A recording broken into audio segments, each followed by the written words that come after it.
aja kuvyina mwumviriza Bibiliya nico gitabo ca mbere cigisha abantu gufata ku nguvu komeza muce musohoka mu buza mu mizabibu muce musohoka hariya mu buza mu mizabibu umuntu wese muri mwebwe agira gute acakira umwigeme umwe muri abo bigeme b'ishiro mwebwe murebe gucakira abakobwa b'abandi mwabunze mw'ishamba kugira ngo Bibiliya iyobore abantu wese namutatude Allahu akbar Allahu akbar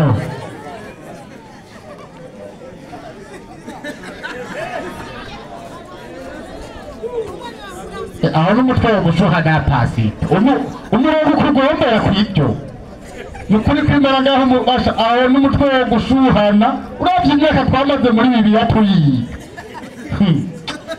nkaza ngo woca bitwara ubwo nyene ingorere iminota 15 namwe yemwe twende twisiguye namwe ngo mwisigure ego nyuma atari ubucacanya nimuze namwe mwisigure hari n'ibyo yisho n'ibindi yacinze nta namwe nigeze numva bimwe byo kwesa abagore abivuga hari namwe mureze mwumva yacinze saba mwese mube hafi amabibiliya muyanyarutse kuko ni minota 15 kutumia uongo kwagweba sawa ndabira umwanya sawa haleluya amina haleluya amina honyene ba Kristo muri ngaha mwumvise honyene ko bemerewe kubesha yego nange ntahamaze mwabyumvise ko bemerewe kubesha yego none umaze kuba wemererwa kubesha igitabo cyawe nicyo cyovuga ukuri oya oya imuyumvire namwe igitabo cyawe nicyo cyovuga ukuri oya ububeshi mwumvirize honyene nk'iki kinyoma ariko rino ba mbere hamwe yahera ariko rino ba mbere ndwi muri batatu n'uwundi aje yicare hajya muzingura amabibiliya munyarutsa ariko rino ba mbere ndwi 36 mwumve ingene yahabeshe ko rino ba mbere kamera 36 ndasoma mu izina rya Yesu usome buke abantu bavyumve ariko umuntu niyiyumvira ko atagirira umukobwa wiwe neza wowe aca yumva ngo wewe se w'umwana usambanye umukobwa wawe wumvirize nijyajuru ryabo wumvirize kubandanya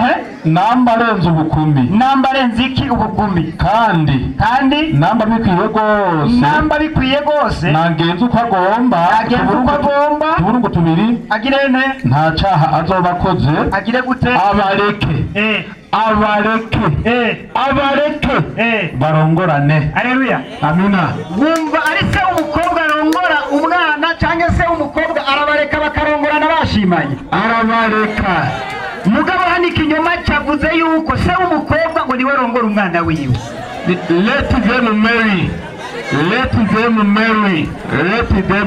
ibi bintu wobicika nijyajuru no ku munsi atabyihanye ibi bintu wobicika wewe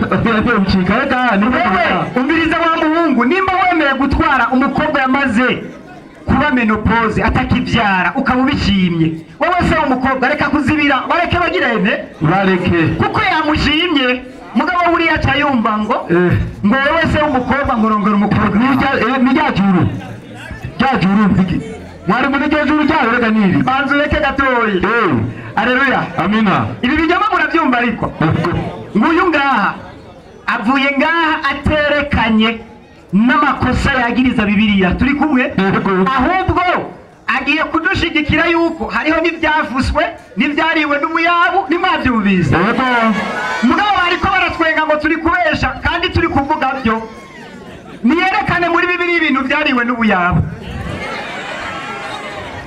haleluya amina ndababwiza ukuri natombore Uthmani yaturiye zijya zindi Qur'ani aba bakenyezi bafise ikibazo kwamba bose umuntu w'umugabo incuro 10 buri muntu tubisome dinira gatoyi kuko babisomye haleluya oya ni byinshi hano ndakubwiza ukuri baba bafise ingorane yavuze ati kuko Bibiliya twerekanye neza yuko abanditsi ba Bibiliya subirayo Petero wa 2 rimwe umurongo uhere 20 kuko tajambo ryavugishwa n'Imana ryazanye no kugomba k'umuntu nta jambo ryavugishwa n'Imana ryazanye no kugomba k'umuntu ariko abantu bavuga ibyava ku Mana barongana na mpemu yera haleluya amina yari kuza ngaha akatwereka kuko abanditsi ba Qur'ani barazwi ja muri maisha Nabii Muhammad. Wakati mtume alipopata utume urupapuro rw'umunani nashite baza bahene ngo cyakorotse kiva mu ijuru n'umweshi nashite wakati mtume ati gihe intumwa alipopata utume igihe yaronka ubutumwa walikuwa watu sita katika mji wa Maka. Hari abantu batandatu gusa mu gisagara cy'Imaka wanajua kuandika, bari bazi kuandika. wale katika hao bane muri abo waliingia katika Uislamu, mu Islamu wakawa ndio waandishi, nibo bagenda bandika waandikaji abanditsi wa wahayi. abo barinde nande? Saidina Abubakari, Saidina Umari, Saidina Uthmani ni wa wundi wumva ko yaturiye ibindi agasigiye wiwe na Saidina Ali. Nabo bantu bane nibaze babahende ngo gwakorotse ruva hehe wijuru. Aho nyene ndabasuzume ja muri Luka mwumviriza akantu gatoya. Wewe nawe tora Qur'ani 3:47 mwumvirize nibariza akabazo. Luka 1:34. Wewe nawe Qur'ani 3:47 mwumvirize ibi bintu nimba byavuye mu ijuru bikorotse. Luka kangahe mwarimu? Luka 1:34. Luka 1:34 nasoma wizira rya Yesu. Haranditse ngo Maria abaza uwo mumarayika. Maria yabagije uwo mumarayika ati bizobaho bite? Ibyo bizobaho bite? Ko ntamenye cyitwa umugabo. Ko ntamenye cyitwa iki? Umugabo. Ibisiruka byanditse. Yego. None yarigeze abona Yesu. Umugabo wumviriza aho bari koporoye muri Qur'ani. Qur'ani 3:47. Inani haravuga hati. Yego. Maria akasema. Maria aravuga. Mwana wangu. Ati mana yanje.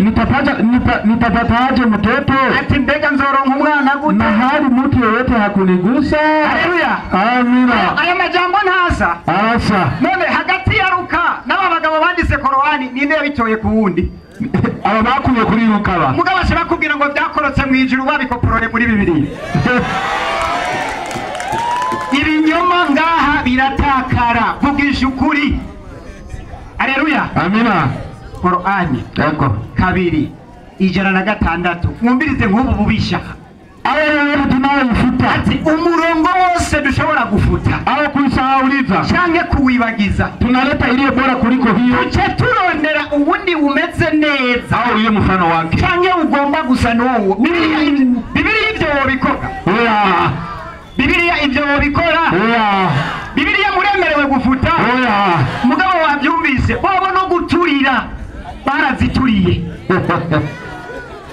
Haleluya. Amina. Mwumvi ikigisho ukuri ni ikihe muri kumurabyumva mu Bibiliya. Gufata amajambo ya Luka atabonye Yesu bakaca bayimura. Sinzi ko ari Saidina Ali yabyanditse, sinzi ko ari Saidina Uthmani yabyanditse. Muraza mutubwire hariho n'uwihenze muri abo banditse Qur'ani 3:45 hariho n'uwihenze 3:45 kumukene uri gusaba abamarayika ati nimwibuke igihe abamarayika kandi umumarayika Bibiliya ivuga yuko uwabonekeye Maria n'umuki umumarayika. Mugabo muri aba bagabo bane hariho uwihenze kwandika ngo nimwibuke ngo igihe abamarayika.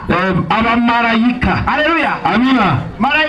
Maria yabonekewe n'abamarayika cyangwa yabonekewe n'umumarayika Gabriel? Umumarayika Gabriel. Amaze kutubwira uyu yihenze agashiramo akihenda akavuga abamarayika byakorose biva mu ijuru nyene. Nirementanya. Ego kweli. Mfasha ugende mu Itanguriro 11. Itanguriro zamane cya 11 mwarimu. 11 umurongo 2:6. Ndasoma mu izina rya Yesu. 11:6 Itanguriro haravuga hati. Koya amaze imyaka 70. Abyara Aburahamu. Acabyara nde? Aburahamu. Se wa Aburahamu mwumva yitwa nde? Tera. Haleluya. Amina. Ja muri Qur'ani 6:74 mwumve ko yitwa Tera. Kuvuga ngira bimirije gufuta. Nakumkeni Ibrahimu alipomwambia. Ati nimwibuke igihe Aburahamu yavuga. Nakumkeni Ibrahimu alipomwambia baba yake Azara. Aha naho Qur'ani ivuga yuko se wa Aburahamu yitwa nde? Azari. Abo bantu ni bamwe. Nirementanya. Nirementanya nyine. Ndagutumiye ahubwo uzogende mwige kuko barakoranye. nako kantu mugabo mutabakirisi baraduhinyuye dushire mu iby'ukuri. Haleluya. Nta kintu kibabaje. Mwumvise yuko ngo Bibiliya ngo niyo yigisha ngo gufata ku nguvu ni mwavyumvira. Mugabo narindiriye habikura ndabura ariko mwumvirize neza.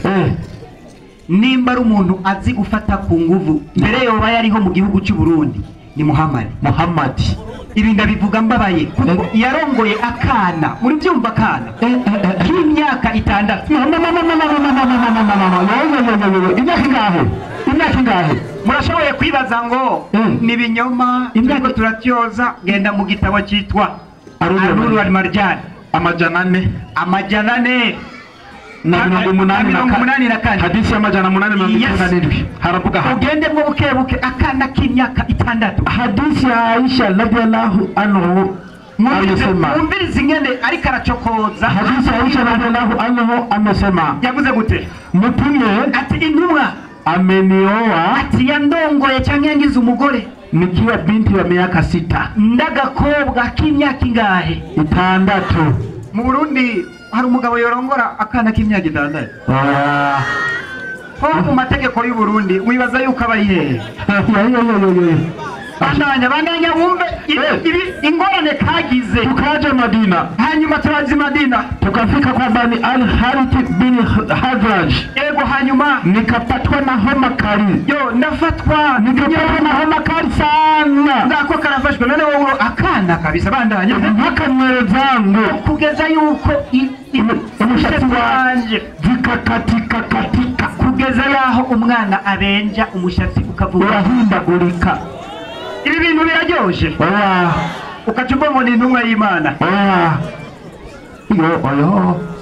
Uryohe guru mu Kristo. Baza kuza ngaha batubwire igihugu cyemera kurongora akana k'imyaka 6. Hanyuma haleluya. Amina. Umviriza twigire. Biratangaje. Qur'ani 29.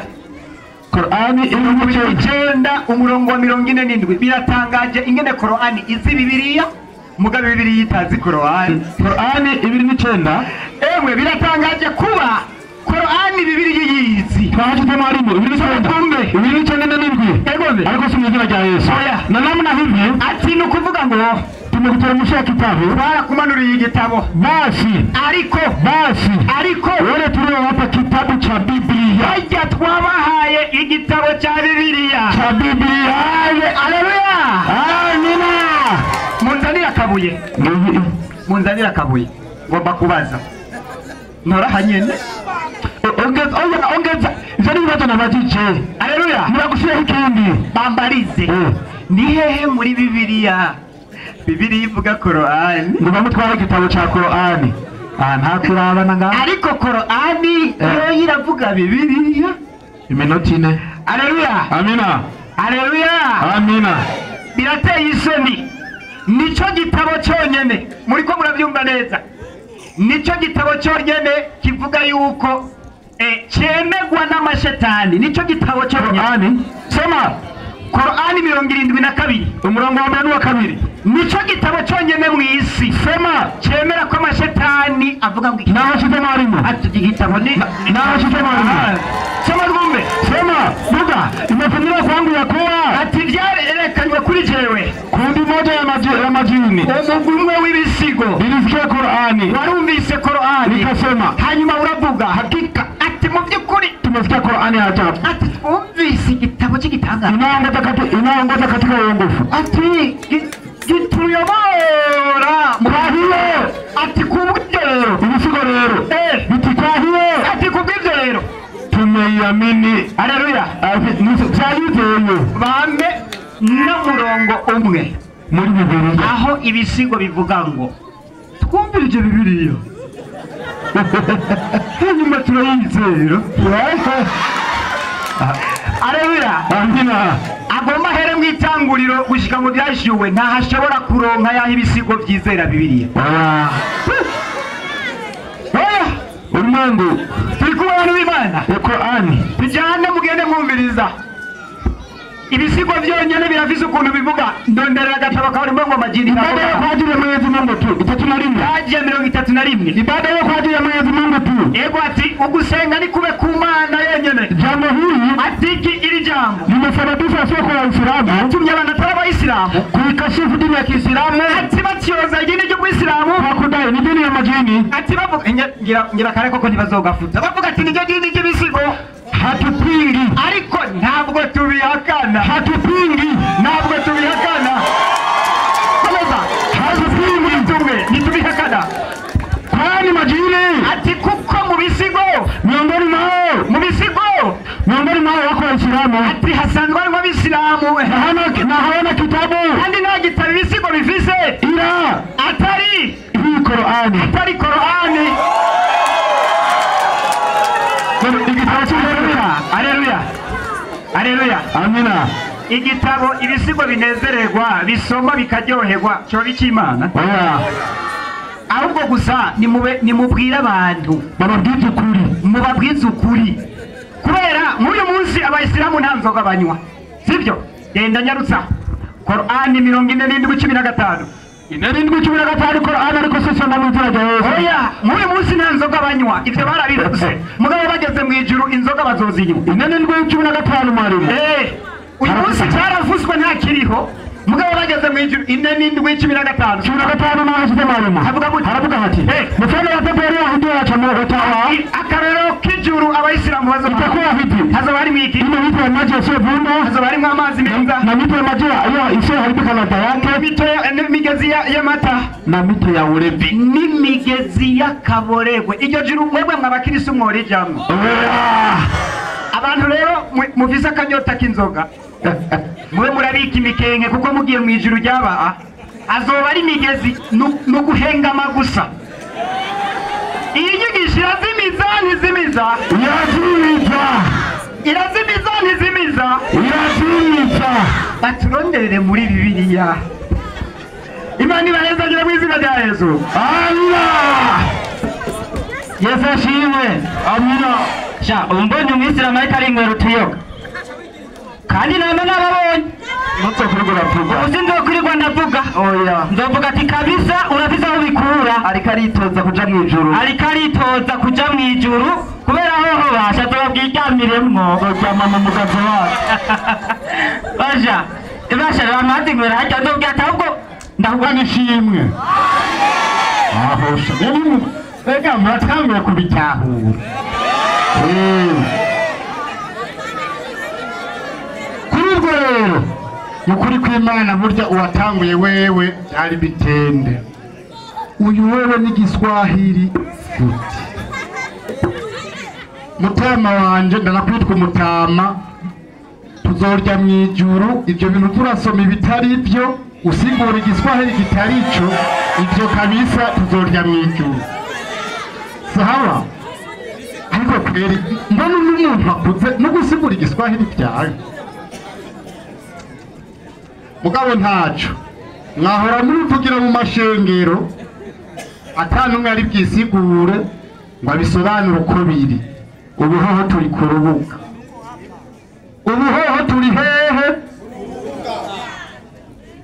Atana handi wavuga ngo haguruka shengero turashikanye, atawubatso atavuga ngo ahanga umengo murazi mucyaho mutaramura ataje inyuma. Kuri ubwo rero ari haje ingo unabandi ko yavutse ko muhengera niyo ngo atamucakira kutayiso. Ego mama. Assalamu alaikum wa rahmatullahi wa barakatuh. Wa alaikum assalam wa rahmatullahi wa barakatuh. Jesi nja kure mpera hanyira vuze ku nzoga ngo abayisilamu bazomwa inzoga ku munsi w'imperu mwijuru. Ntacyo twe tuzoja mwijuru tumwe niyo nzoga. Nawe uzo gutwereka mwijuru ni wajayo wewe muri Bibiliya. Ahantu reka uzoja mwijuru. Wallahi ndarahiye ndi hano. Imana yo mwijuru nicabona abantu murambere cyabona. Ampe umurongo muri Bibiliya uvuga uti abakristo bazoja mwijuru. Haro inyandiko yanditse ku cyumba titi. Ibizoberayo turabimenya hanyuma. Ibizoberayo ni mu nyuma. Ibizoberayo ni mu nyuma. Nyandikira akantu abakristo bazoja mwijuru. Izo ndome zirumvikana ziharure. Unyereka aho zanditse muri Bibiliya. Safi. Hama induri here.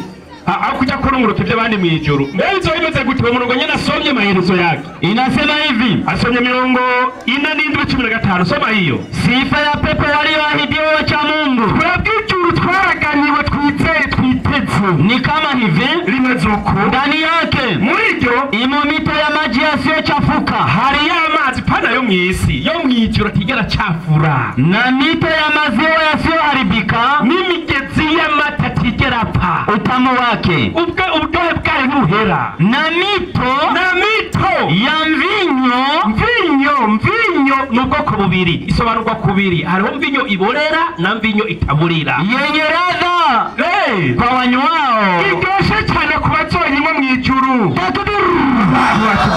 Uturira umusaya ariko araturira agasaya. Na Yesu ashaka tuzowunwa Matayo. Yego na Yesu wege tuzonwa Matayo bazorimba hoziyana nta mwijuru bazoja. Matayo 6:9 fanya haraka. Matayo 6:29. Yesu nawe twumve ko azonwa ku kavinyo azonwa ko tuzomusomya ko ariko ndagira yuko uhereye none nazokongera kunywa kuri zinzabibu ugashitsa kuri wa munsi nzosangira namwe umutobe wazo musha mu bwami bwa data. Abayisilamu tuzonwa kakuje iyahure tuzasangira na Yesu. Acagenda mwarimu ngo amajini ngo nta kindi gitabo yemera atari Qur'an kandi ngo nta kindi gitabo asoma atari Qur'an. Ujya yabivuze ndamuraba ndatwenga. Abakristo bemera ko Imana rimwe rudende mugira uko. Abakristo bemera ko Imana rimwe rudende. Wabonye ko arabahakanye? Nabibonye. Umukristo bemera ko Imana rimwe rudende agira uko. Tuza amaboko. Wayisraeli takibir. N'abapagani. Umukristo bemera ko Imana rimwe rudende agira uko. Tuza urutoke. Ni babiri. Umwe, babiri, batatu. Yakobo 2:19. Yakobo 2:19. Inyandiko igira iti wemera yuko Imana ari imwe. Ngo wemera yuko Imana ari imwe. Nabonye badugije bamwe masikini ya Mungu. Ugize neza n'abadayimoni n'abanyene baravyemera bakagira iki bagahinda agashitsi. Ubisome mu bitabo cyitwa ngwiki Bibiliya. Mugasomye muri Qur'an ko amajini yumvise Qur'an akavuga ati kumise Qur'an igitangaza ryacitse ikosa.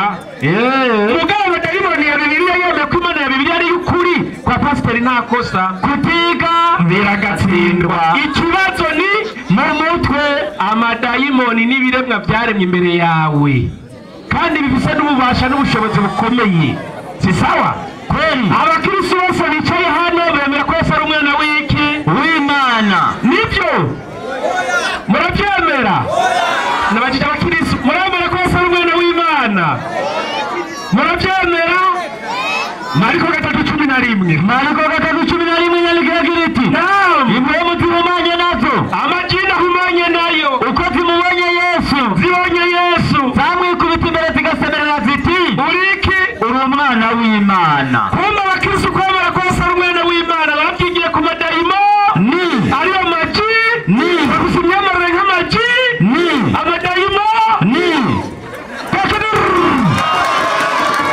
Acharatse mwarimu ngo Muhamadi ngo yarongoye ngo umwana ngo w'imyaka 6 maskini ya Mungu acasoma hadisi bugere bimutse bava Maka baje Madina. Kweli uraza urugendo ruriyo abatoro 400 na uwo yarahagiye arahaye wewe shikaye wewe ibaza umwana agashikiye agiye yoshikaga kugwara aho Muhamadi bari bwanabonere nk'umugabo n'umugore yari yaramukoye. Somije hadisi mariye munsi ntiyari bwamushigera mukoye gusa ariko nyari bwamwinjiriye nk'umugore. Nukumwe nyota $10 mike soma wenyine birimwo ntiyayimaze yaciye kigano isobo yimare bagiye kumuhora imyaka 9 mu Barabu. Rero mu Barabu kugeza nino saha turiko turavugana umukobwa agiye mu butinya nk'abageze kurongorwa mu Barabu. Urahazi wewe urakubwiye ngo ugira 18 mbego bisomaye mu bitabo by'Imana byanditse umurezi nyandiko muri Bibiliya avuga ngo urongora ufite imyaka 18 muri Bibiliya. Umukobwa amenya ko ageze agiye mu butinya kubera igikuriro cy'abakobwa bo mu Barabu. Umwana w'imyaka 9 mu Barabu agarura 20 ngaha cyo ntavyazi aragusumvya ibiro pasi wari umwenye n'ibiro umuntu agiye akagitendo akagingamiye urari nayikorako nani yarabona murajana gushaka ikibato cyo guca amafaranga gusa kwera inema z'Imana niyo ziri acarage mwarimu naam atubwira ngo korari ngo aya ngo zafuswe siko yavuze siko yavuze niko yavuze ajasoma korari 2:6 ngo aya yote tunayofanya nini tunayoifuta kufuta sio sisi ni Imana iri kiravuga ati umurongo tugize gute umurongo dusubirije gufuta kuvugwa hajya ni abroger so guhanagura si effacer ntazi gutandukanya ntazi abroger bisigura nuko itegeko riba rihari mugari tagira inguvu hagacazi rindi itegeko ririha inguvu reka nabigwa akabigera byageze mu gace n'umwa Imana Muhammadi Qur'ani 4:43 Qur'ani 4:43 urahanagura Bibiliya inasema bismillahirrahmanirrahim naam yemwe abemeye nimwe hamwe bemeye nimwegera isengesho mwaborewe gushika naho mubanza gutahura gushika muzomutahura ibyo muvuga igerezaho iyo ni aya ari mu gihe cy'intumwa y'Imana nde Muhammadi abasangira ngendo bakavuga bati ko twabujijwe kwegera isengesho twaborewe reka tunwere muhira tuzogenda zatuvuyeko niko byari beze mu gihe cy'intumwa y'Imana Muhammadi Imana irabati iyi aya ni kwiki byangombwa reka je uhoraho ndayifute nzane shasha umbe shasha yaciyiza 5:90 Qur'ani inasema bismillahirrahmanirrahim uzi ngo gukuramwo yemwe abemeye dukuri ibiboreza n'akamari no gutakambira ibigirwamana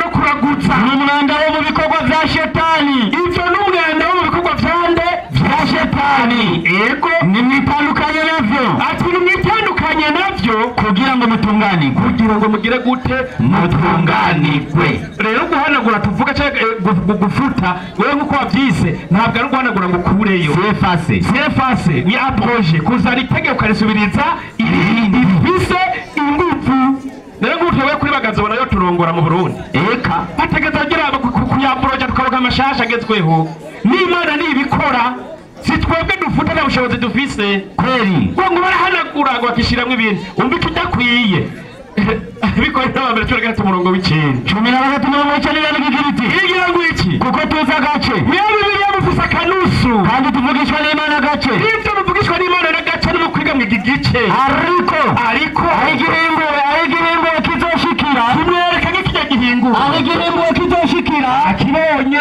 ibya gace ibyo by'akanusu bya Bibiliya bizokugwaho acavuga ati Qur'ani irazi Bibiliya zikaze hewe na Qur'ani irazi shetani na shetani yamuvuga nawe iramuvuga kandi keshi gusuma na Bibiliya nawe ni mwiza nafuze sasa kibazo dufise ni Bibiliya ni he hari igitabo c'Imana yakiyambara umukorani n'igitabo c'amajini ngo igitabo c'amajini ngo nta kindi gitabo cyari c'amajini ngo keretse Qur'ani somera cya gitabo cy'aba mukecuru wabo Elena White ya ntumakazi y'umugore w'umudive ipaje yakangaho bagezeyo ijana 58 twumviriza ibyo Elena White yigisha pana wewe inyandiko igiriti igira ngo iki bitewe nuko imyuka mibi ari amajini mabi amadayimoni azahamya azemeza ko yizera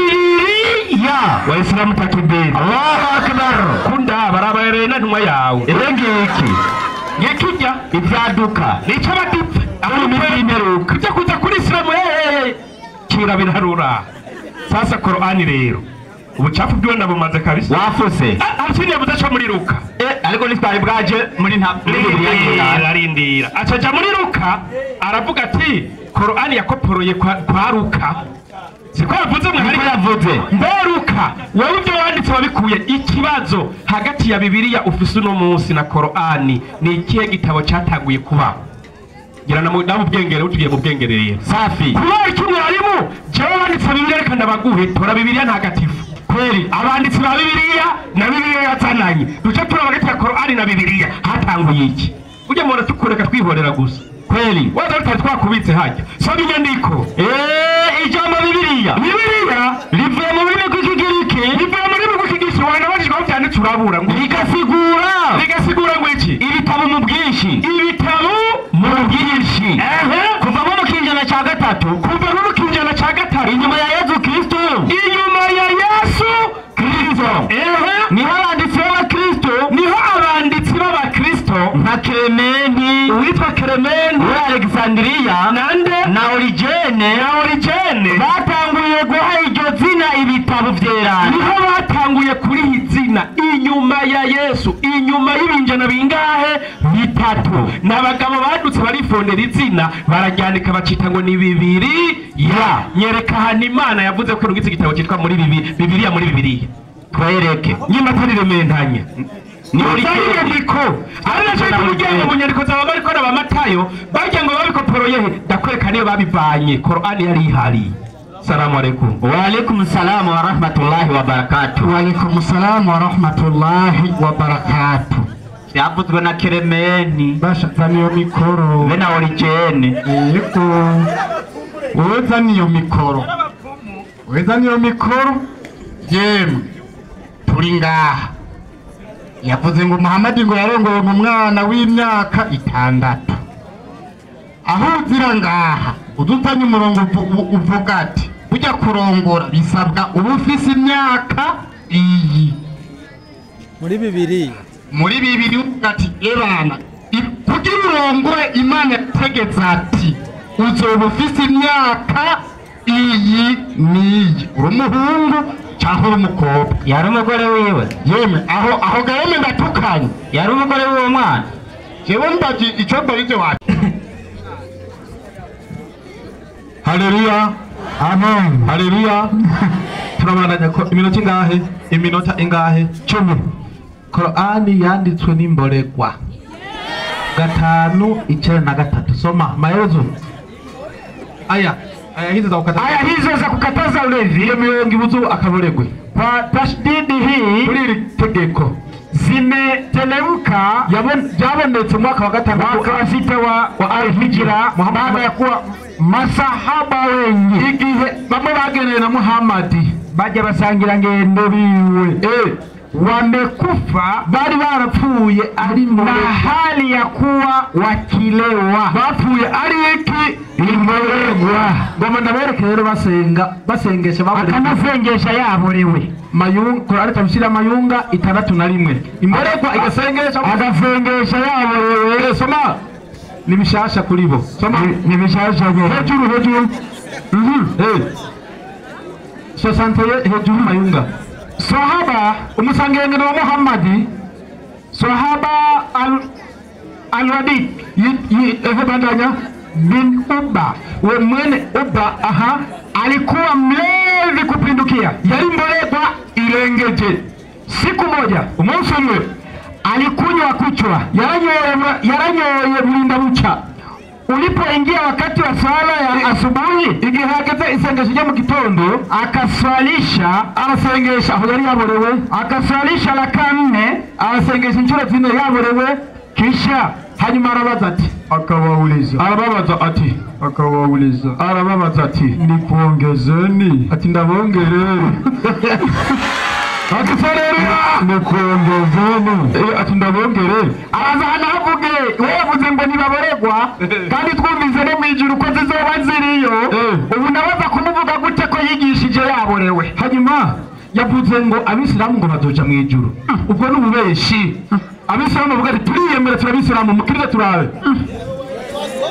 manura abisilamu bavuga ati turiyemera turi umma Muhammad mukirire turabe numviriza rero Qur'ani tabisira mayunga 533 533 numvira bazoja wataleta watu kasema 533 cyangwa 533 wataleta watu kasema anasema mtume Muhammad avuga ati wataleta watu abantu bazozanwa katika umma wangu umma Muhammad bazanwe bamanitse ngabo siku ya kiyama ku munsi w'umuhero na wachuchukuliwa bazokwegeranywa bazanwe kupelekwa upande wa kushoto batwabwe ku ruhande rw'ibubafu motoni mu muriro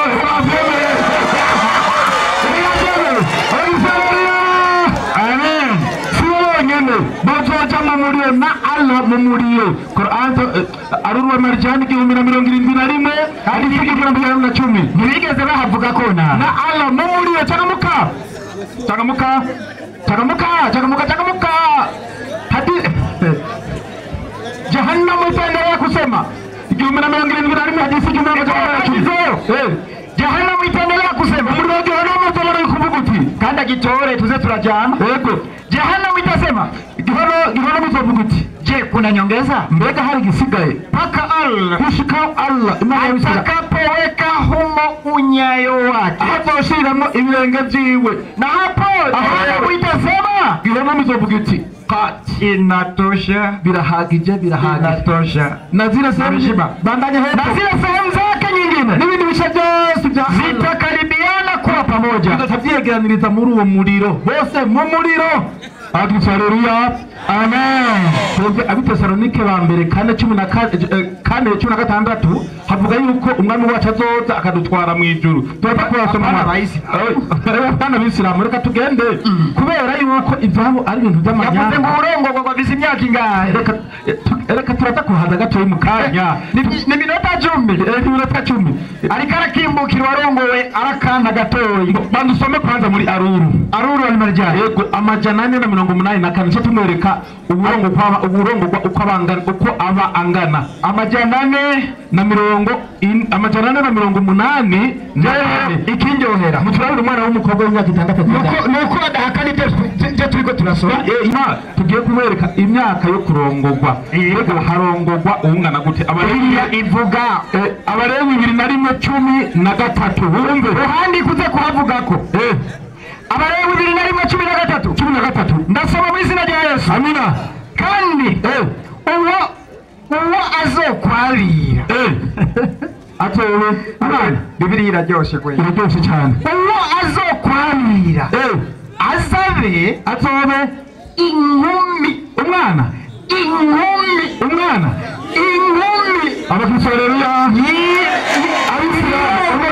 abana w'imyaka 6 abarabi inkumi reka tubongere Yesaya 6:2 umurongo wa 5 nuko umusore arongora inkumi nuko umusore arongora inkumi baca bahashira ngo inkumi ifise imyaka 6 ubyo ni byaremeye byabo ari nk'abakuru mu Isilamu ibyo baremera yuko Quran ari igitabo cy'ibisigo ahubwegera kopa uri mwenda usubiramwo 3 ibada yo pajiwe mwenze mungu tu cyaramuka kirihe ibada yo 3 erega nabo nyana niyo bihakanye soma ntigeze bihakana soma ibada yo ko ajira Mwenyezi Mungu hasenga Imana gusa. Jambo hili limesababisha sio kwa Waislamu kuikashifu dini ya Kiislamu. Watu hata Waislamu kwa kudai Kiislamu kwa kudai ni dini ya majini. Babuga muri dini ya misigo. Asigamiro 3. Hatupingi tulihakana. Kwani majini kuko misigo miongoni mwao wapo Waislamu barimo wadanya na wala hawana kitabu kali hakini kitabu fise illa Qur'an ni kitabu cy'ibisigo. Hawana mtume ila Muhammad kali asiri 200 kubera yuko ari kitabu cy'ibisigo nasakani na wengine bari kumbe kandi mu Islamu asiri amajini 200 cyakamuka aze kuza gipimo hatubaya ko cyakamuka ni bahati mbaya akadagasoma magazi ni bahati mbaya kwamba Adam na Hawa hawakufanikiwa kufanya jitihada za kumwezesha shetani yuko Adamu na wanawe yuko Adamu batashoboye gushora satani na banabi yiwe kuomba msamaha kwa Mwenyezi Mungu kusema tugonga Imana na kuwa Waislamu kwa Abisilamu. Ni mtume Muhammad tu, ni mtume Muhammad tu, ni Muhammad wenyene. Sinzija kamera kiza kubona iki gitabo kwa bandanya. Ni mtume Muhammad tu, Muhammad wenyene ndiye aliyemsilimisha shetani. Yeye shetani mu Kiislamu akawa Muislamu, atawa Muislamu. Aha nabo nyene bari kumwe, aha satani bari kumwe n'igitabo cyabo. Haleluya. Upanga mukari imyaka 5. Upanga mukari changamuka. Abdullah bin Masudi Muhammad pale 2005 gushikira 6 hepo Muhammad 2005 rero ko Quran kari gitabo w'Imana kandi igitabo kizimita yacigishamwe amashetani wumve hepfo Abdullah bin Masud amesimulia avuga ati tulikuwa pamoja na mtume kumana Muhammad usiku mmoja umesulie mala tukamkosa haima turaburiye yarengeye tukamtafuta turamuhiga turamukena katika majangwa na mabonde tumuhiga mu bugara bari mu biyaya tukasema turavuga tuti ameteka au ameuliwa ati yafashwe mbere cyangwa naho yishwe tukalala usiku mbaya turatuza mahali pejoro waliowahi kulala watu nimba joro abantu bara inabijo bandanya kulipopambazuka harukereye rero tukamwona akitoka upande wa Hira tuona aje aserse ku ruhande rw'umusozi wa Hira tukamwambia turamubwira tuti ya Rasulullah ati yewe ntumwa ya Allah tumekukosa na tumekutafuta twaguhize turakukena tukukupata nitwakubona tukalala usiku mbaya turara tuza kulala watu tume akasema Muhammad ati nilijiwa na muhitaji wa majini nagendewe n'umuhamagazi w'amashetani nikaenda nawe nikawasomea Qur'an njana nawe tujanye na musomera Qur'ani uwo muhamagazi w'amashetani yagendeye Muhammad ninde hanyuma barabandanya 641 changamuka haya naonyesha 6 changamuka kumutwe haya naonyesha kuwa haya naonyesha gatandere kama abapagajike havuga ngo abisiramu basiranisha kuwa yerekana yuko abapagani wanaonyesha kuwa makafiri wa zama hizo abapagani wa kera walikuwa afadhali katika itikadi ya uwezo wa Mwenyezi Mungu bali mtende kurume kuita ushoto kimana kuliko hawa waislamu aba wa zama hizi abagena wa bikigihe wanaomba mizimu wasengi mizimu na makaburi nimba na majini n'ibisigo birababaje kweli Yesu ashimwe oya mumbirize ikibazo mumbirize ikibazo mbaza numve yuko ari cyo bishura kandi kijanye n'icigwa Petero wa 2:1 sema Petero wa 2:1 ndasaba kwizina rya Yesu amina kuko tajambo ry'abavugishwa n'Imana nta jambo ryavugishwa n'Imana cyazanye no kugomba k'umuntu ariko abantu bavuga ibyamba ku Mana abantu bavuga ibyamba ku Mana barongowe na Mpwemu Yera haleluya amen Bibiri tugiye yuko abantu bavuga ibyamba ku Mana barongowe na Mpwemu Yera katubaza wandika Qur'ani maisha ya Muhammad page 8 changamuka page 8 abanditse Qur'ani Saidina wakati mtume alipopata utume walikuwepo watu 6 katika Maka waliokuwa wakijua kuandika nukumbuka Muhammad aho yavuga aho yavuga byabo bita ubutumwa hari abantu 6 imaka bazi kuandika wale katika hao waliingia katika Uislamu wakawa ndio waandishi wa wahi yani aya za Qur'ani bale mulimo ninje ubwisilamu abari bandika apana kuegereza bandika mirongo ya Qur'ani bandika watu hawa walikuwa ni abanditse Qur'ani ni Saidina Abubakari Saidina Umari Saidina Uthmani Saidina Ali abanditse Qur'ani Abubakari Umari Uthmani na Ali niba twasomye yuko abanditse bari bavuga ibyapa ku Mana barongowe na Mpwemu Yera turasabye Qur'ani niyivuge iti turakeneye Qur'ani yivuge abanditse Qur'ani inde nande dukeneye amazina Saidina Abubakari Saidina Umari Saidina Uthmani na Saidina Ali banditse turakeneye handitse yuko banditse barongowe na Mpwemu Yera ndasubiramo Abubakari Umari Uthmani na Ali muri Qur'ani yivuga yuko banditse Qur'ani barongowe na Mpwemu Yera Idrisa yavuze amahoro tekana kuri Qur'ani Idrisa yavuze amahoro musubiriremo Biblia yavuze yuko abanditse bavuga ibyapa ku Mana barongowe na Mpwemu Yera turakeneye muri Qur'ani izina Abubakari Umari Uthmani na Ali ko banditse Qur'ani barongowe na Mpwemu Yera ndakije muri ndaga yemwe yemwe muri Qur'ani muri naga yemwe muri Qur'ani abisilamu baje muri inde muri Qur'ani nkeneye Abubakar Umar Uthman na Ali banditse Qur'ani barongo na muhemu yera baje muri naga yemwe muri Qur'ani muri naga yemwe muri Qur'ani muri Qur'ani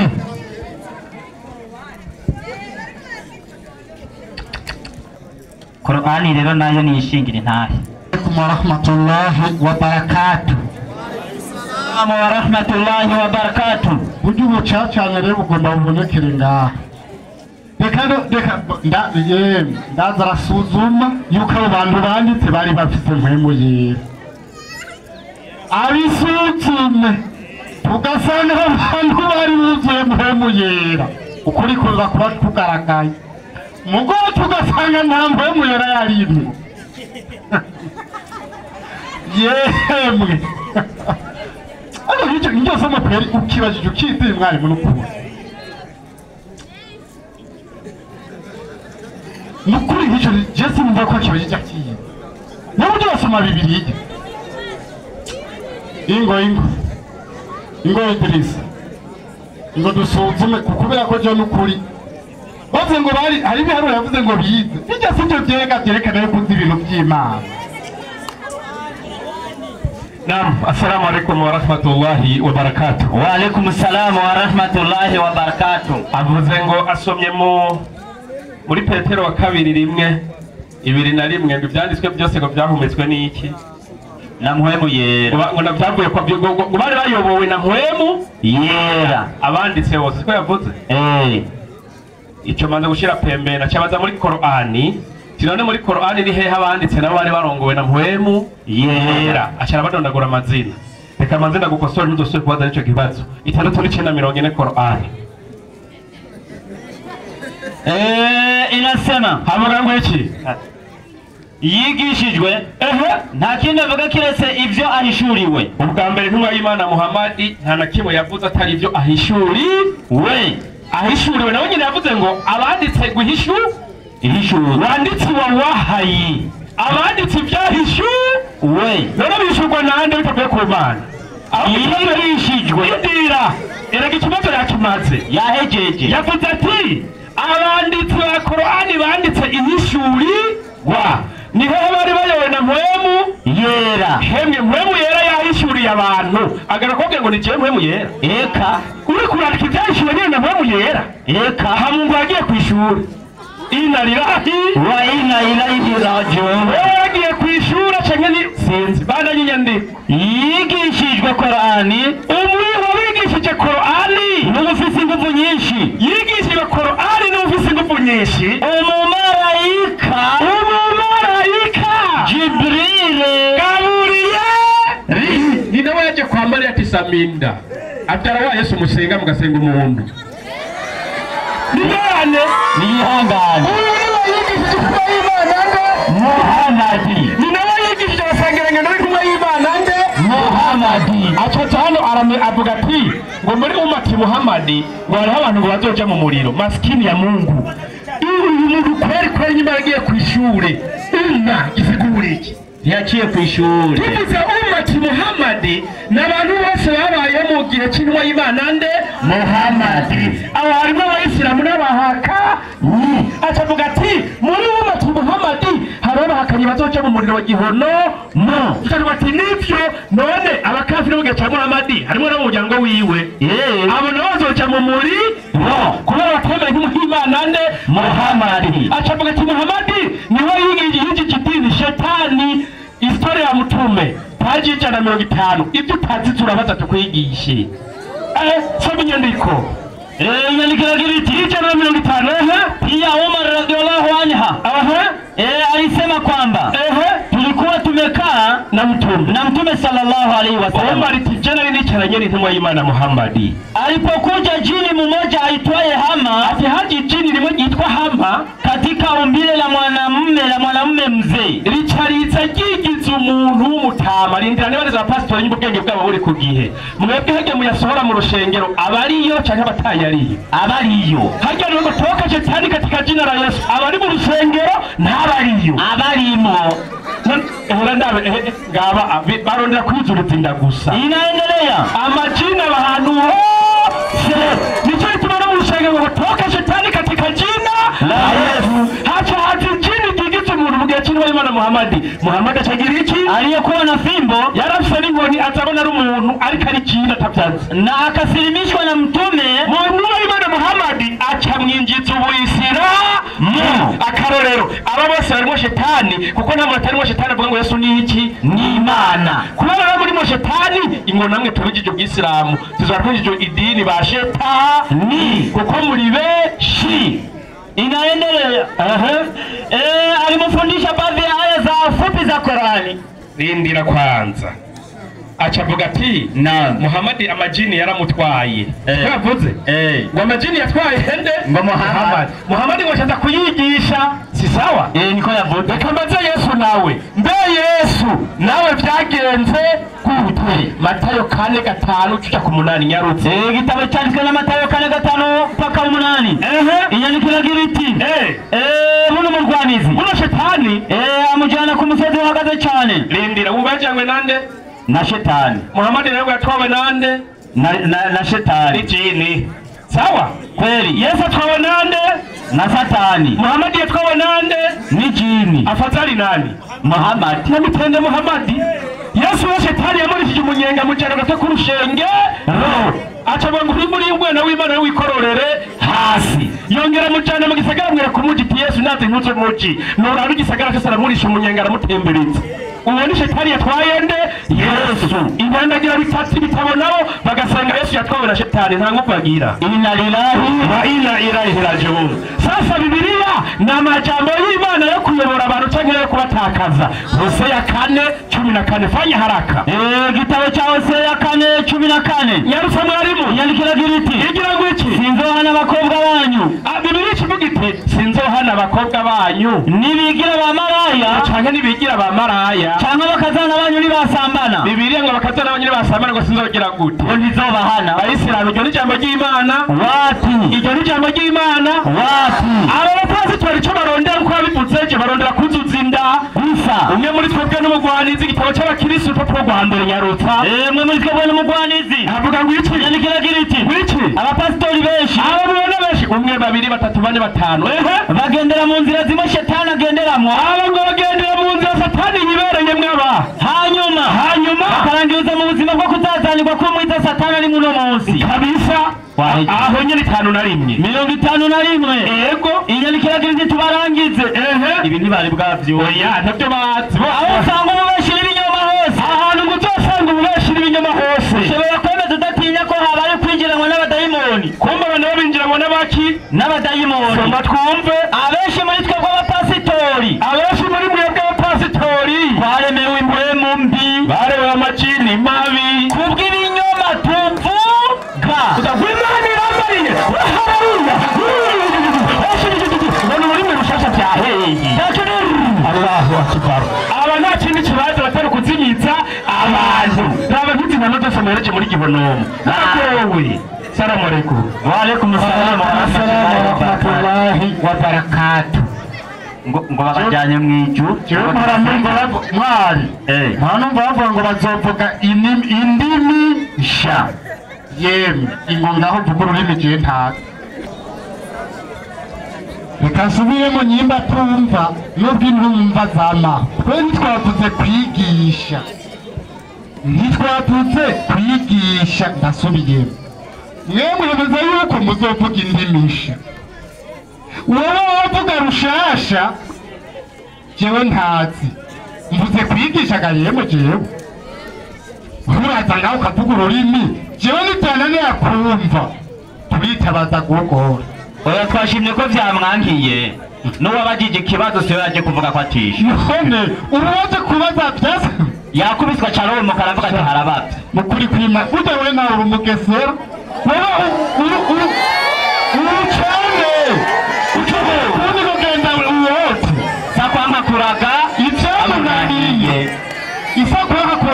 Akuraga ibyamunaniye. Yavuze ati harabavye nubwira umwana. Ego mama ariko ngo twibarize ikibazo. Ukurikirana ikibazo kurikirana ikibazo bukebuke. Urahawe ikaze iminota 3 kugira ubaze ikibazo. Mutekane mwumve ikibazo. Mutekane twumve ikibazo. Ndabona ni hatari insinga ziratanguye kudomana kubera ko mu bantu bose aramatara hari insinga zibiri zitafatana. Moyo na Prince ntizifatana atanguye. Ariko ntaco mutuze bukebuke. Ama abakese umutekane vire matekane. Mudaba mumvurugira minota yanjye 3. Cyo nari ndatanguye. Mbere kijya kubaza ikibazo bakwanza ndamwigisha umu pastori. Ariko noneho kuba inyishu Idrissa yatanze ku kibazo babagije. Ndahamya neza ko abagije Yesu yagize iki? So yagarutse. Kubera yumvise ko yishuwe. Ubundi ko byamucanze nawe yaciye aza ngaha kuvuruga inyishu bagize iki? Bataye. Wabagije maskini wa Mungu yamaze kumva ko yishuwe utanakajagari kiki ngaha. Inna lillahi wa inna ilaihi raji'un. Mwarimu yacatangije nikivuga ati ngwinuma y'Imana Muhammad uko yatumwe ku bantu niko yatumwe no ku majini. Gayeme baza abantu ngaha uko se barundi president yatoye ku bantu. Tuba mwarimu yega mu bantu twagwa ni harimo ibiswa n'abarozi harimo abeza n'ababi. Bega imene ngaha mu Burundi zitwagwa na president cyangwa se zitwara hari ubushikiranganji bw'ibidukikije siwa butwara kumbe byose bitwagwa nande na nyakubahwa genda kwiga ataragiye kandi mwarimu Muhammad yatumwe ku biremwa byose na president twara ibiremwa byose ngaha mu Burundi ni nkoko zirimo mwarimu soma 6:4 Qur'ani soma 6:4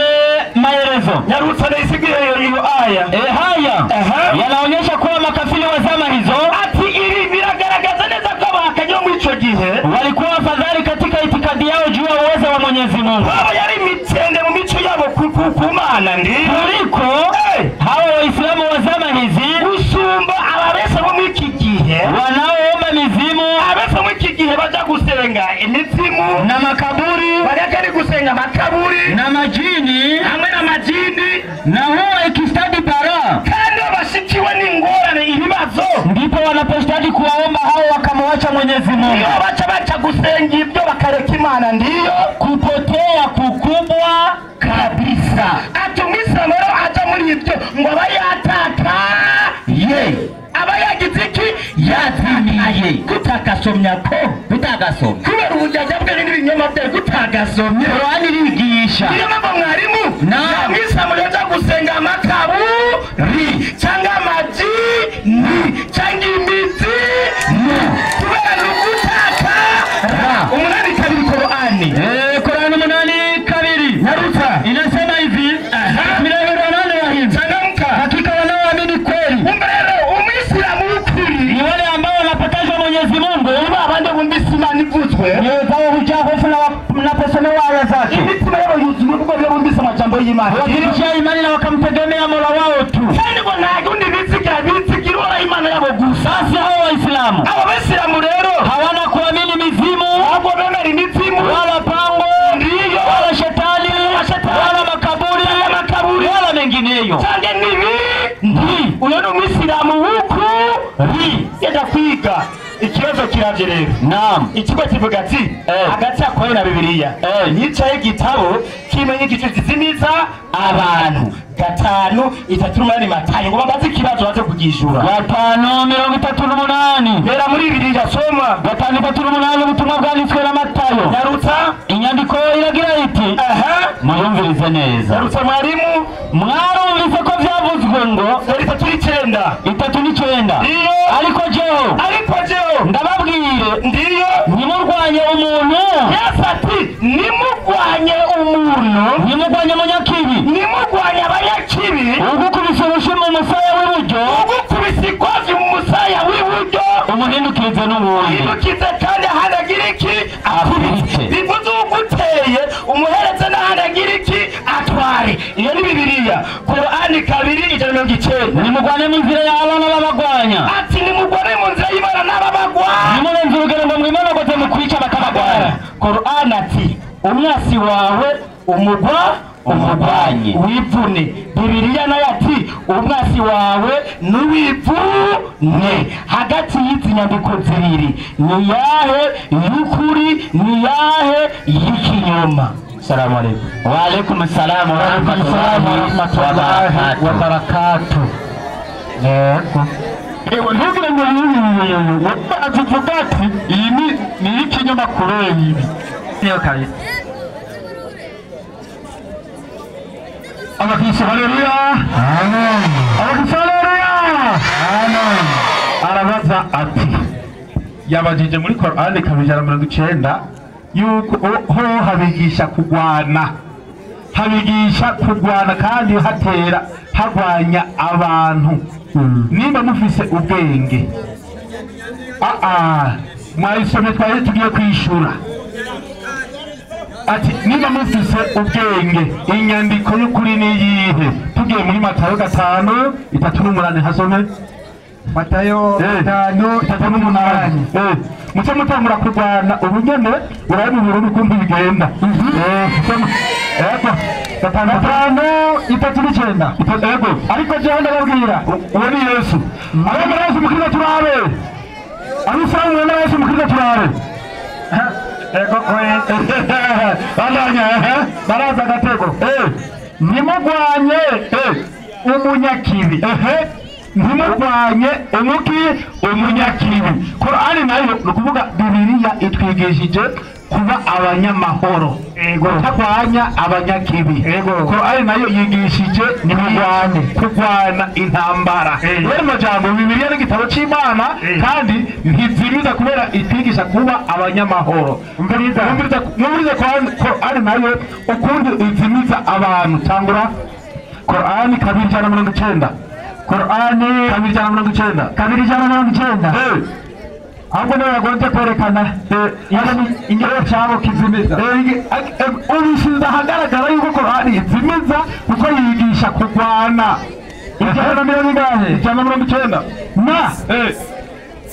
piganeni kandi mugwane piganeni katika njia Mwenyezi Mungu mugwane mu nzira y'Imana yabo Allah. Urumva baba batwinjiyemo piganeni katika njia ya Mwenyezi Mungu.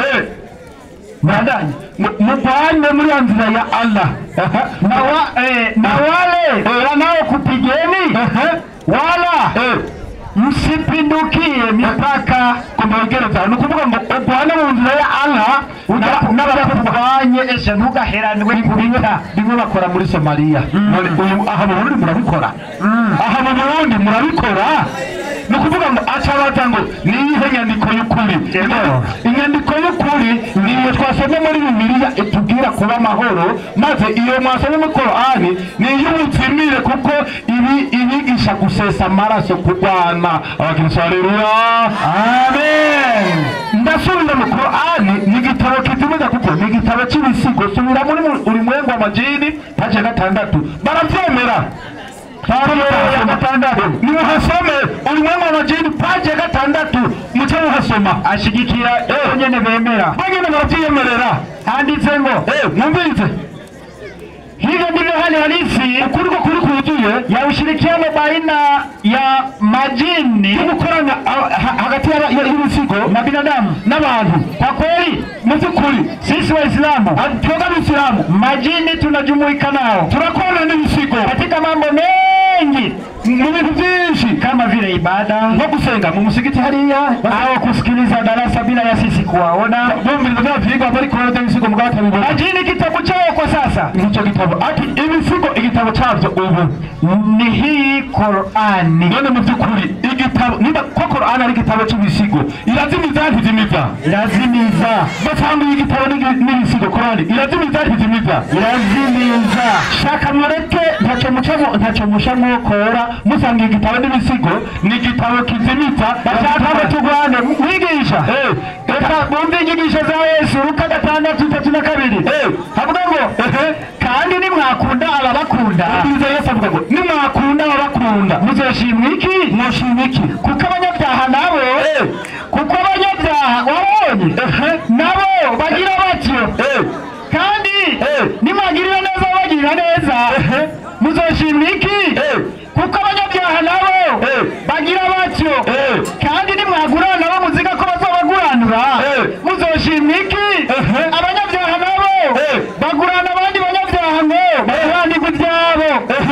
ariko mukunde abansi banyu, mukunde abansi banyu, murabirire neza, mugurane abantu.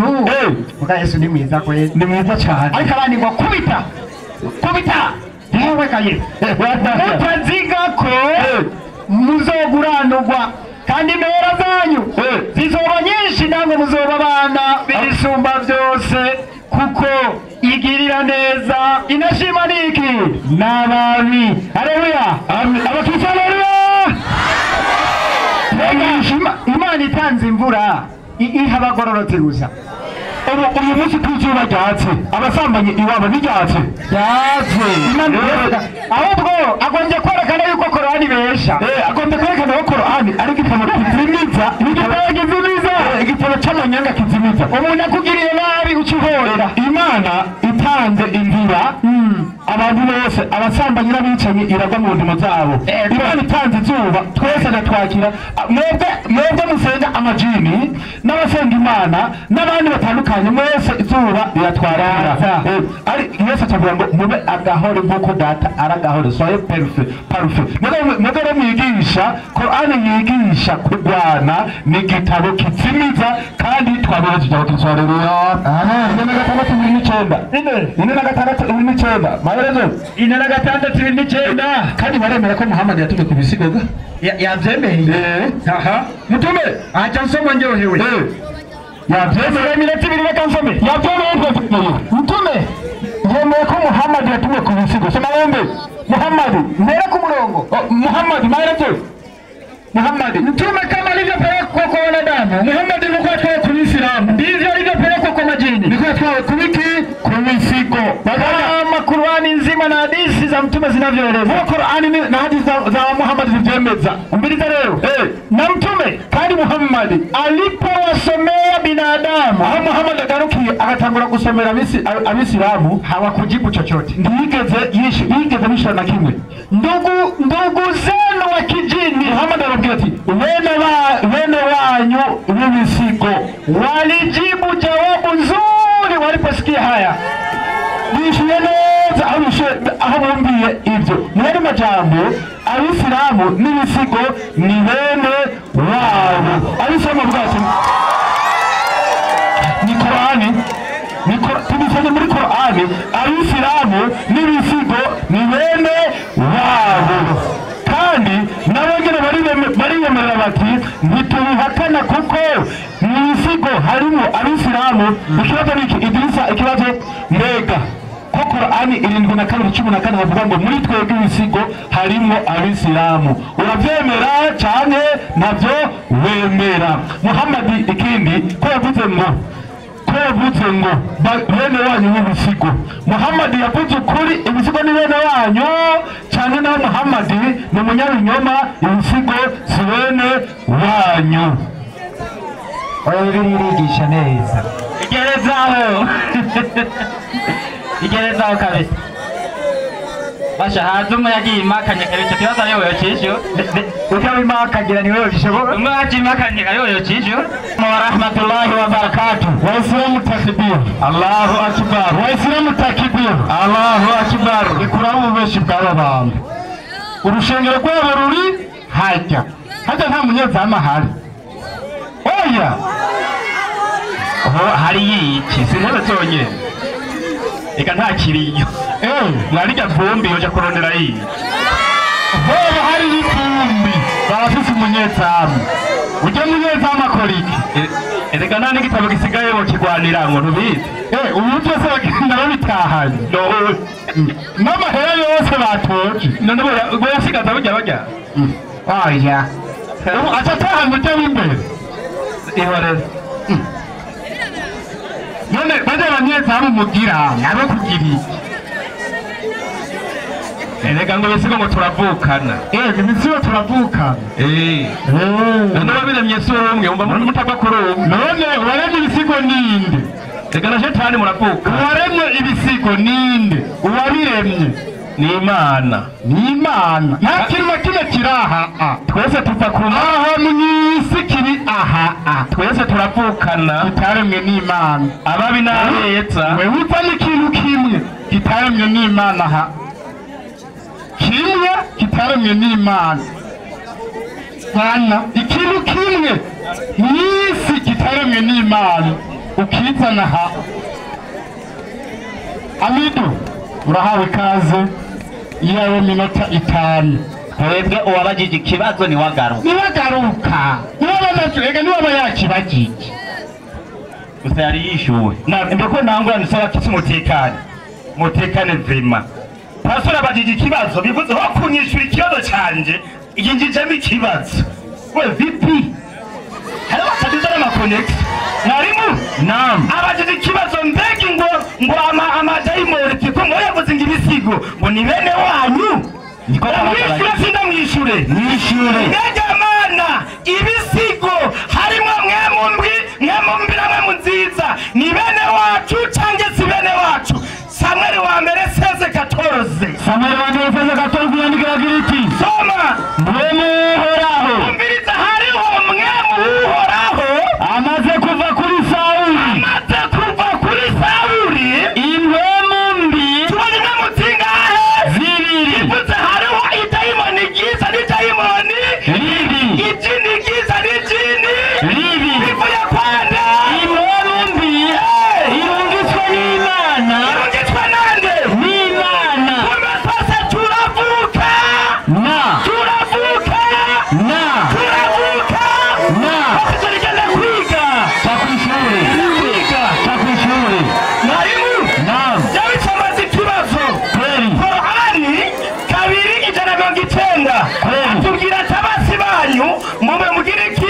mubana nabo mwivune nabo kubasi babateye Bibiliya nayo ati ngo ntugware n'umwasi wawe uyu nawe avuga ati wowe nibagwana n'abasi bawe ngo ni abanyamahoro reka mbaze Bibiliya 13:4 mbega nibariza Yesu gaga Yesu ari umunyamahoro n'umunyamahoro Yesu agira ati mwoye kwiyumvira ko naje gutera amahoro mw'isi pasitora ati mwoye kwiyumvira ko naje gutera amahoro mw'isi sinaje gutera amahoro yazanye iki atari inkota yazanye inkota yo kwica niyo mpamvu mwarimu hari leta yo kwivuniki yisunze ni bande bakome ijya leta kwivuna basi tuyifute rero tuyifute ubushirangaji tubuvune ari ubushirangaji bwo kwivuna imamusi babufute nabivuge niwasubira kurya umutima bavuze ubushikiranganje mwarimu wanasura mwarimu nani kuyosha kurya abantu umugore w'ubushakashatsi budahari reka nuwoje banamukawe mu gitari nukubera hari ubushakashatsi bwo kwivuniki niyo mpamvu tujya abana abagore tukarima tukimbura kandi tukabyara uyu nabwo tubuvute umutekano urakwiye ingorane yaje kuvugira ngaha kubera umutekano wuzu urikira mwarimu acagera muri Petero wa mbere 2:1 ibyanditswe byose muri Bibiliya byahumetswe na mwemu yera reka suzumiye imyemu yera kwanza iyariyo kubera Petero wa mbere ni kete Paulo yandikiye Petero mbega imyemu yera ni imyemu yera imeze gute 12 ingobikoro ba kabiri 12 ingobikoro ba kabiri dusuzumiye mwemu yera nyarutsa inyandiko iragira iti mbere kugira ngo ibyiza by'akatabonetse nahishuriwe ntibindere kwishima narashinzwe umusonga mu mubiri jewe Paulo intumwa ya Satani kumbi ya mwemu yera ni intumwa yande ya Satani niyo mwemu yera Paulo yari karavuga imaze ko ariyo mwemu yera mwarimu yanditse Bibiliya Zekariya 14:2 Zekariya 14:2 turabona amajambo ya mwemu yera Bibiliya soma inyandikiro giriti yarutsa kuko nzabangoranije amahanga yose ngo atere Yerusalemu kuzotsindwa amadasahugwe bafata abagore babende ku kagobe abari gufata ku ngufu ngahani baremeka ndabe mwarimu abakiriso abadive abari gufata ku ngufu nibaremeka ndabe tuza amaboko pasitori tayari tuza amaboko rega mwarimu n'umugoroba winjiye kweri dufata ku ngufu turabe kumusaga imyaka 30 kweri baragufunga tagemye yaho mwarimu Yesaya nyarutsa Yesaya 36 umurongo w'icumi na kabiri yandikira iti igendo byawe bashoramwe muyera yarutsa ariko babushaka babishura ati reka mugira ngo data bujanumye kuri shobuja namwe gusa kubabwira aya majambo ntiyanumye kuri abo bagabo bicaranye namwe hejuru ku ruzitiro abapasiteri turi kumwe kugira ngo bagire iki barire iki amavyi yabo hamwe nayo basohoke niba byawe bashoramwe muyera murikira mwarimu basengaha bacubariye ibiro by'amabyi ajya ku munsi n'amarito y'amasobe anywa ku munsi niba byahumetswe namwe muyera ngira niyo mpamvu yabyibushe niyo mpamvu yabyibushe mwarimu inyuma yaho kuba bitahumetswe namwe muyera imana yaciye irakara iki rubanza biririya Yeremia 50:63 ubanza imana yaciye biririya soma inyandikira mubwira iti urangije rero gusoma iki gitabo cya Bibiliya urangije gusoma iki gitabo cya Bibiliya uziheze ugirambirane n'ibuye ushirako n'ibuye uzirike ugiterere hagati mu ruzi uza gutera mu ruzi ukaratari ijambo ry'iki ry'Imana ukaratari ijambo ry'iki ry'Imana kigira kwa kuryama n'amasa no gufata ku nguvu iyo nama ngo babikubisha abapasitori Allahu Akbar nukuri kw'Imana dutekereze nukuri kw'Imana twebwe bamureka kurutakura arivyo bita kurupfukura wewe urupfukura Bibiliya mbega urazi igihe twayimaze